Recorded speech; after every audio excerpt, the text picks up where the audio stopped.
Magandang araw po sa inyong lahat mga kababayan at welcome back dito po sa ating munting channel Pinas News Review, kung saan re-reviewin po natin ang mga mahalagang balita, issue dito sa Pilipinas. Mga simpleng komento sa mga issue dito sa Pinas at ito nga mga ka-review natin Hala, grabe, walang kawala. Kongreso, Atty. Gadon, binunyag lahat Martin Subiri, nagulantang, PBBM, yan Yan po ang ating alamin at bibigyan ng reaction video mula po rito kay Banat Kabayan TV. Yan Nasa description po ang full video link ng video ito. Subscribe na po kayo kay Banat Kabayan TV. At kung bago ka pa lang at di pa po nakapag-subscribe sa ating munting channel, please don't forget to subscribe at i-click na rin po ang bell notification para updated ka po sa lahat ng ina-uploads nating reaction video. At ito na nga mga kababayan, sama-sama at sabay-sabay po natin pakinggan, panoorin at bigyan ng komento ang video ito. Ito na po. Ito po, alam naman natin na sinadjust ni Gadon. Walang kaabog-abog, no? Walang kaabog-abog, si Gadon ay nagbigay ng suhestyon sa Kamara de Representante at saka dito sa Senado na isama yung political. Ang nagtataka tayo, walang reaksyon, no? Hindi dapat kasi matalas diyan si yung Senate President at yung House Speaker. Naglabas ng pahayag si House Speaker, iba Sa iba siya nag-react Ito ngayon yung sinabi ni Rufus Rodriguez. May napupuna lang ako rito, ito yung magiging trend. Nag-iisip na ngayon yung mga congressman. Nakita nila 88%. Hindi po nila babaliwalain yun. 88% ng tao nire-reject yung chacha. Yung mga solid talagang yung mga hit, ano tawag natin dyan? Yung mga, hindi hitman. Ano tawag natin doon? Yung sila Franz Castro, sila Suarez. May tawag tayo dyan Mga takdog. Ano na nga tawag doon? Attack dog. Maliban sa mga attack dog, no? Yung laging nagpe-press con na puri-purihin. Kasama na si Garing. Etong mga attack dog, talagang solid yan kay Martin. Pero yung iba po, yung ibang congressman na, teka muna, bakit hindi ako yung ibang congressman na mahilig kung sino yung nakapwesto, doon sila. Kung kay Duterte lahat yan. Nung panahon ni Duterte, natutuwa kayo, di ba? Sasabihin nyo siguro, kita mo, iniwan ka na ng mga supporter mo. Yung mga congressman, ganun po talaga ugali. May magiging solid yan kay Martin. Pero nakita na nila, 88%, nakita na nila yung suporta ng mga Duterte, hindi nagbabago. Nakita na nila na yung grabe yung laki ng ibinaba sa trust and approval rating ni Pangulong Marcos. Nakita na nila na hindi umaangat si Martin sa 0.5%, no? Siyempre may future pa yung mga yung mga congressman. Hindi po nagtataya yan. Kung sa isang very popular na pangulo, very willing silang iwanan si Duterte. Kahit may anak pang vice president, di ba? Very willing silang iwan dahil narito na yung power nasa kalagitnaan na tayong pinaghandaan na lahat yung 2025 Alam na nila, nakikita nila yung survey ng presidential at survey ng senatoriables. Panay Duterte boys, no? Sama na si Aimee. Panay kaalyado ni Duterte yung winning. Kaya nag-iisip na yung mga yan, no? Ito po, tingnan nyo. Ang una pong nagbigay, no? Hindi naman siya nagduda. Pero nagbigay na siya ng kondisyon kay Martin. Ito po, pakinggan nyo si Rufus Rodriguez. Ito si Rufus Rodriguez kasi dilawan to. Di ba tao ni Tao po ni anong pangalan to? Lenny. Sabi po ni Rufus Rodriguez, dahil sikat yung sikat yung suggestion ni Gadon. House Committee on Constitutional Amendments Chairperson. Siya pala yung chairperson, si Rufus, no? House Committee on Constitutional Amendments Chairperson and Cagayan de Oro, Representative Rufus Rodriguez, urged, hinihikayat niya si Speaker Ferdinand Martin Romualdez to ignore the political amendments proposal of Presidential Advisor Larry Gadon, no? Diretso sa basurahan. Yan po ang gustong mangyari ni Rufus Rodriguez. Ibasura. Ayan, no? Diretso sa basurahan. Romualdez urged to ignore Gadon's political reform proposal, no? So, yan mga kababayan, ano kaya ang motibo naman ni Secretary Gadon, Attorney Larry Gadon? Yan, ha? Ano kaya ang kanyang motibo para amyendahan ang political side, no, ng Chacha, political amendments, no, ng Chacha, 'di ba? Kasi nasa economic provision lang dapat, 'di ba? Yung tututukan, no, ng Chacha, pero itong si Attorney Larry Gadon ay gustong ipasilip at repasuhin itong political provision, no, ng ating saligang batas. Gusto niya siguro tama, no, direkta niya nga pong sinabing term extension yung purpose. Bakit niya kaya gustong i-extend pa itong mga hinayutak na ito? Dahil ba secretary siya? Kasi pag na-extend at mga ito, mga karibin natin, extended din, no, yung kanyang pagiging secretary, political advisor, no, Secretary of Poverty Alleviation. Yan, si Secretary Gadon, no? Posible. Yun ba ang kanyang purpose?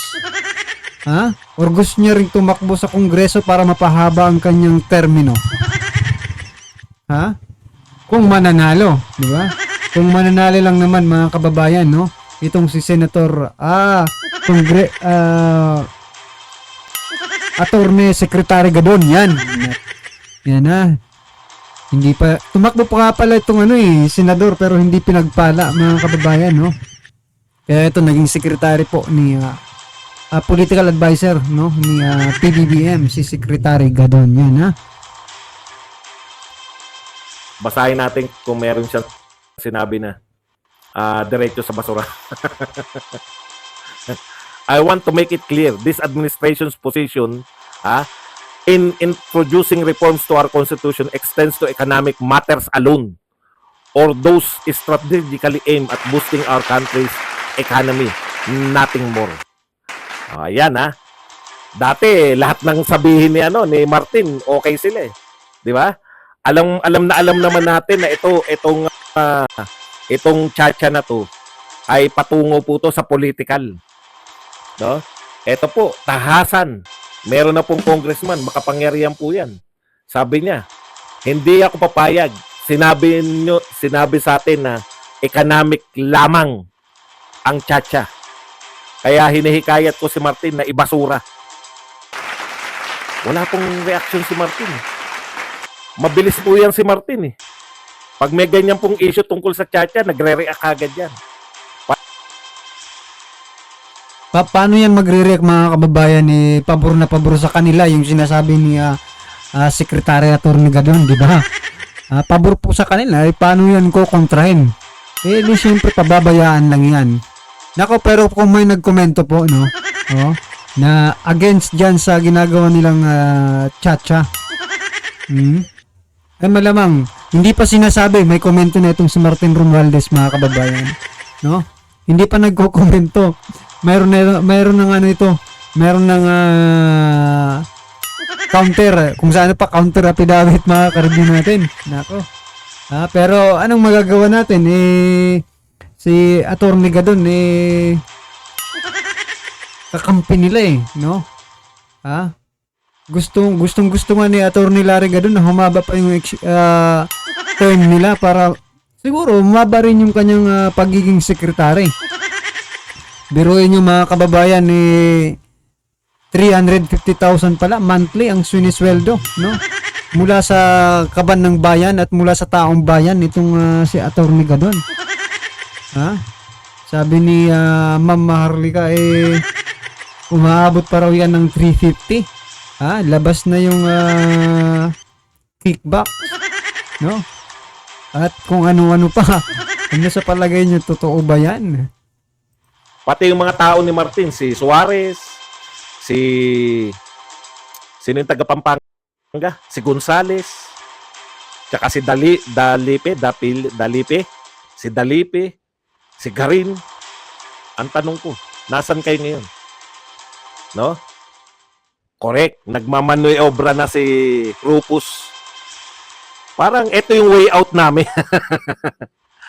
Di ba? Ito yung way out ko. Sa pagsuporta. Kasi nagdeklara siya, sabi niya, ang Chacha ay para lang. Nung sinusuportahan kong Chacha, para lamang sa economic. Yan yung sinabi ng administrasyon. At wala nang iba. Tanong lang, Rupus. Tayo naman, matatagal na tayo sa politika. Ikaw, matagal ka ng congressman.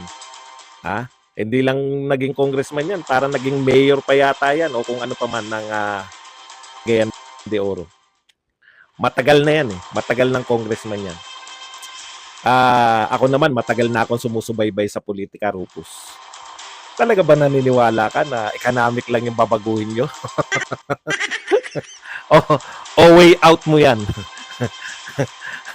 Way out mo yan para, di ba? Kasi, ano na midterm na, malapit na Makaporma na ng way out dito sa bumabagsak na ship ni Romualdez sa nagtatanong lang kasi siya lang yung una nag-question Siya lang yung nagsabi na basuran niyo yung question ni Gadon. Matatalino naman tayo, no, Rupus. Hindi naman kasama sa usapan si Jarrett dito. Tayo naman, magagaling naman tayo magsuri lahat, no? Tayo, Rupus, tsaka yung mga congressman. Alam naman natin na hindi naman out of the blue yan. Si Gadon ay biglang hahakbang ng ganyan. Sa tingin nyo ba si Gadon? Sarili niyang kusa, out of the blue? Ha? Out of the blue, si Gadon ay magsasabi na isama niyo yung political? Sa tingin niyo, walang napaka-close po. Kung titignan niyo po si Larry Gadon, no? Napaka-close niya po sa First Family. Di ba? Wala na ngang Napunan niyo ba? Siya yung isa sa pinakahuling binigyan ng posisyon. At dahil walang posisyon, gumawa pa ng posisyon para sa kanya. Wala pang ganyan yung posisyon ni Rupus, ni Gadon, parang ginawa yan, create yan para sa kanya. Di ba? Okay.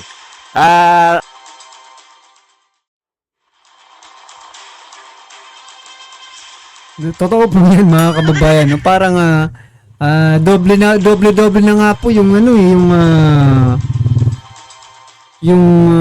function, no? Kasi nandiyan naman po ang DSWD, mga kababayan. Di ba? Bakit maglalagay ka pa ng ganitong klaseng sekretary para, di ba? Para sa kahirapan. Bakit nandiyan rin naman ng DSWD, di ba? Mas marami ng record. Ngayon, kung itong gagawin ni Secretary Gadon, di ba? Nagastos na naman tayo dyan sa kanyang Sana ibigyan na lang sa DSWD, mga kababayan, kasi doble-doble na po no? Yung pinasesweldo, isa lang naman ang trabaho, sugpuin ng kahirapan. Lang talaga namang magsusugpo ng kahirapan ay ang Pangulo, di ba? Kasi siya po ang sinusunod, Siya po ang ama ng ating bayan, di ba? Dapat Pangulo na number 1 na sumusugpo sa kahirapan, di ba? Tulungan niya yung mga taong bayan. Sa bagay, true Secretary Gadon, baka true Secretary Gadon, no? Yun na nga po, no? Baka ginagawang kasangkapan itong si Secretary Gadon para maibsan ang kahirapan sa Pilipinas. Nako. Ramdam nyo ba? Ang tanong. Ramdam nyo ba? Ramdam po namin ang kahirapan. Hindi po ramdam ang konting progress, di ba? Yan, mga kababayan, ano man po ang inyong reaksyon patungkol po sa naging video ito. Yan, i-comment lang po sa baba para at isa lang po ng ating mga kababayan ang inyong opinion. no, patungkol po sa naging video nito. Right, kung bago ka pa lang at di pa po nakapag-subscribe sa ating munting channel, please don't forget to subscribe at i-click na rin po ang bell notification para updated ka po sa lahat ng ina-uploads nating reaction video. Yan, huwag din pong kalimutan mag-subscribe kay Banat Kabayan TV. Nasa description po ang full video link ng balitang ito. Subscribe na po kayo kay Banat Kabayan TV. Maraming salamat po.